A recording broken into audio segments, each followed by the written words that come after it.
शहर में तेजी से पैर पसारते डेंगू की रोकथाम के लिए अब जनप्रतिनिधियों और अधिकारियों ने मैदान संभाल लिया है। जहां कलेक्टर मनीष सिंह के साथ निगम आयुक्त और डीआईजी ने पतरे की चौल पहुंचकर जनता को समझाइश देने के साथ ही हालातों का जायजा लिया। देखिए ये रिपोर्ट। शहर में डेंगू के लगातार बढ़ रहे मरीजों के मद्देनजर डेंगू पर प्रहार अभियान का शुभारंभ किया गया। सीएम शिवराज सिंह चौहान के आह्वान पर कलेक्टर मनीष सिंह, निगम कमिश्नर प्रतिभा पाल, डीआईजी मनीष कपूरिया और पूर्व पार्षद चंदू शिंदे सहित कई जनप्रतिनिधि छिड़काव टीम के साथ गली मोहल्लों में पहुंचे और जल जमाव के साथ ही गंदगी वाले स्थानों पर छिड़काव कराकर लोगों को डेंगू से बचने के उपाय बताए। जनप्रतिनिधियों और अधिकारियों के इस दौरे के दौरान नगर निगम और मलेरिया विभाग की छिड़काव टीमें साथ थी, जहां टीमों ने कुछ स्थानों से लार्वा के सैंपल लेने के साथ ही छिड़काव किया। इस दौरान कलेक्टर सहित अन्य अधिकारियों ने रहवासियों से परिवार में डेंगू की स्थिति भी जानी और उन्हें घरों और आसपास में गंदगी जमा नहीं होने की समझाइश भी दी।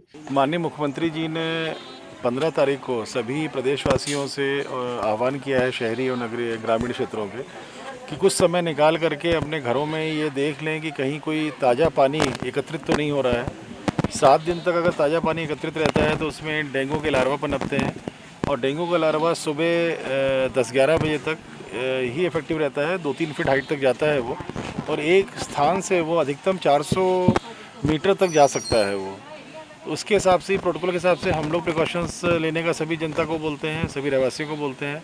और डेंगू एक ऐसी बीमारी है कि अगर जागरूकता है, हर व्यक्ति अपने घर में ध्यान से ये देख ले कि स्वच्छ वाटर, क्लियर वाटर इकट्ठा ना हो, तो उससे डेंगू उस घर में नहीं होगा, ये भी गारंटी रहती है। तो डेंगू में जागरूकता बहुत आवश्यक है। डेंगू हो जाने पे फिर जैसा कि वायरस की दवाइयाँ कुछ नहीं रहती हैं, फिर लिक्विड लेना, जूस पीना, पानी पीना, नारियल पानी पीना या सूप पीना, ये रहता है, या कि फिर जो सिम्टोमेटिक दवाइयाँ रहती हैं, पैरासिटामोल वगैरह, वो दी जाती हैं। किंतु कई बॉडी में डेंगू भी, जैसे कोविड कई लोगों में बड़ा निगेटिवली अफेक्ट करता है, वैसे डेंगू भी अफेक्ट करता है और इसमें फैटल भी रहता है डेंगू। कई मामलों में डेंगू कोविड से भी ज़्यादा खतरनाक है, इसलिए इसकी जागरूकता बहुत आवश्यक है लोगों में। इंदौर में चूँकि 40 से 42 लाख की आबादी है, किंतु फिर भी मैं बोलूँगा कि यहाँ के लोग जागरूक हैं।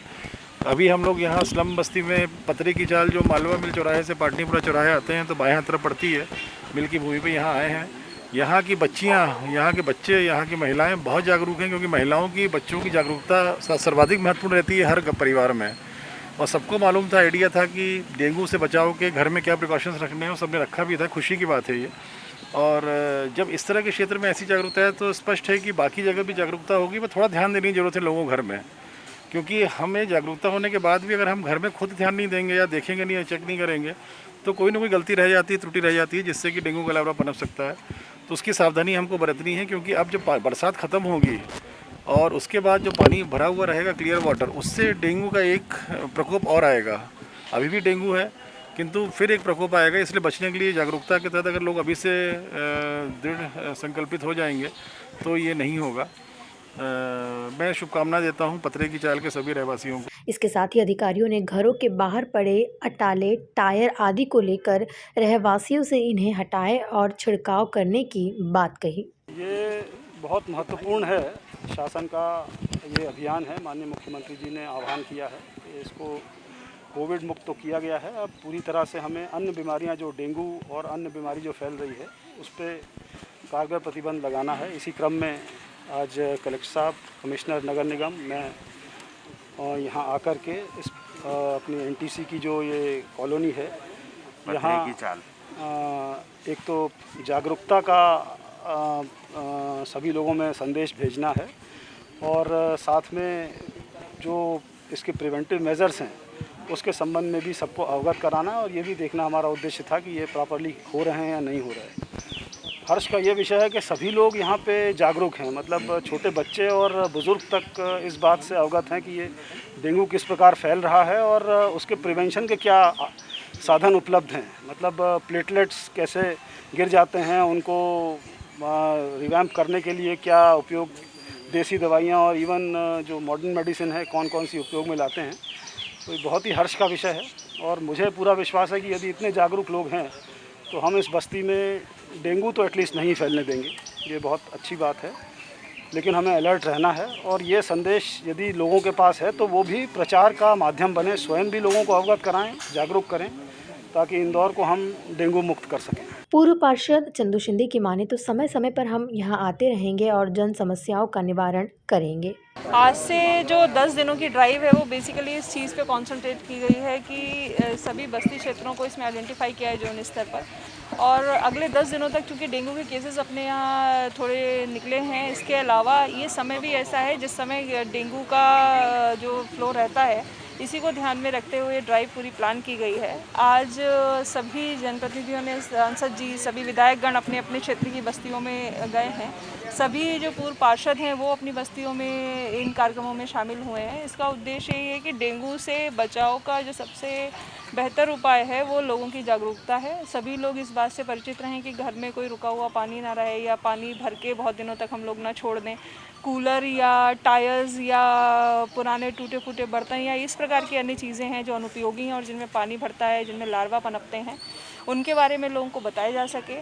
नगर निगम की पूरे स्वास्थ्य का अमला, ड्रेनेज का अमला, इसके अतिरिक्त विद्युत, पीएचई, ये सभी अमले एक साथ इन बस्तियों में ये गतिविधियों में भाग ले रहे हैं, इनमें कार्रवाई कर रहे हैं।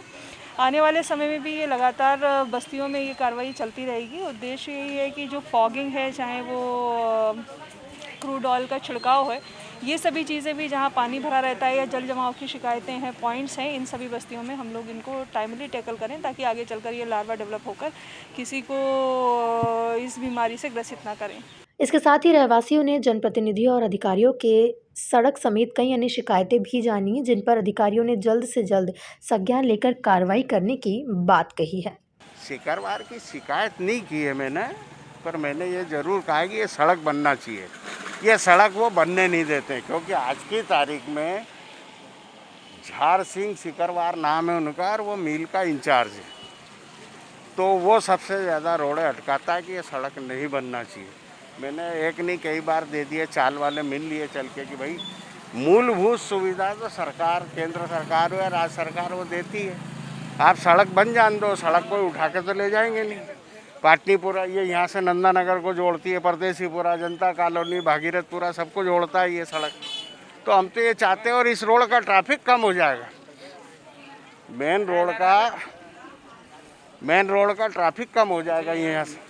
मकान बस्ती रहने में भी कहीं ना कहीं वो रोड़ा अटकाते हैं कोई। भाई जैसे अगर आपने आपके यहाँ चद्दर, ये सब चद्दर के मकान है, पतरे की है तो पतरे की चाल है। अगर आपने पतरे बदले, नए लगाए, तो आके खड़े हो जाएंगे कि अनुमति ले हो। तो चद्दर अद्दर अगर नहीं बदलेंगे तो कीचड़ में, पानी में हमारे बाल बच्चों को, और मेरी तो यहाँ पे 5 पीढ़ियाँ हो गई रहते रहते। आपका नाम? कैलाश कुशवाहा हूँ मेरा नाम, अध्यक्ष हूँ मालवा मिल सहकारी साख संस्था का। यहाँ के रहवासियों ने एक शिकायत जरूर की है एनटीसी के अधिकारी हैं कोई सिकरवार जी, और उनके बारे में ये बोला गया है कि सब अतिक्रमण तो हो रहा है मिल की ज़मीनों में, और वो ज़रूर कुछ निजी स्वार्थ के चलते जहाँ जहाँ निजी स्वार्थ रहता है वहाँ अलाउ कर देते हैं। इस प्रकार की शिकायत मिली है, मैंने बोला है इनको। और चूँकि इस बस्ती में लोग रह रहे हैं, इस शहर के नागरिक हैं, और ज़मीनें मुख्यतः सबसे, जैसे गवर्नमेंट की नीति भी है कि सरकारी ज़मीन पे हम पट्टे देंगे लोगों को, गरीबों को रहने का स्थान मिलेगा। कोई यहाँ के लोग अमीर नहीं है, तो जो भी मूलभूत सुविधाएं हैं, मेरा मानना ये है कि मूलभूत सुविधाओं से लोगों को वंचित नहीं रखा जा सकता है। उसमें हम लोग जो भी यहाँ की मांग है उसमें विधिनुसार कार्रवाई करेंगे। अगर उसमें कोई रोड़ा अटकाएगा तो हम लोग फिर जो शिकायत हुई है उस तारतम्य में रोड़ा अटकाने में हम लोग जो भी विधिनुसार कार्रवाई होगी वो करेंगे। बहरहाल अब देखना होगा कि आखिर कब तक क्षेत्र को सड़क की सौगात मिल पाती है। Bureau report, MP news, Indore.